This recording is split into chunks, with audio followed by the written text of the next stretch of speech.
greatest thing for Michael Keys to be would be bigger.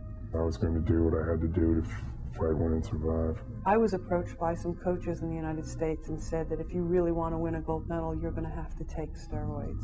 At 11 years old, I wanted to be Mr. America, and I would do nothing else, and I would do it until I died, until I won. In the 1988 Seoul Olympics, a Canadian sprinter named Ben Johnson lost his gold medal after testing positive for steroids. Suddenly, the abuse of steroids by athletes and teenagers made headlines. The public was shocked by the number of people taking these powerful drugs. Ultimately, steroids were classified under state and federal law as a drug that is medically viable but has a high abuse potential, making them illegal.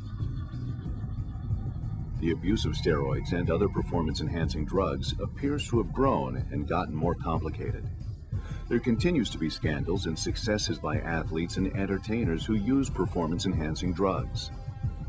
Dr. Charles Yaselis, a professor at Penn State University and author of numerous studies and books on the subject, describes the history of their use. This goes back to the 1950s in elite sport. That was the birth of anabolic steroid use in elite sport. From essentially elite weightlifters on the world scene to other strength sports associated with the Olympic, throwers, shot putters, discus. It gravitated to powerlifting and professional football, and then it gravitated to college football. So the college athletes learned about it, and it diffused to women's sports simultaneously. As soon as it gets to the college level, it's going to get to the high school level.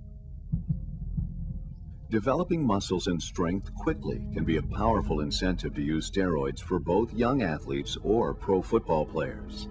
The results at first appear spectacular. However, lives can be affected forever.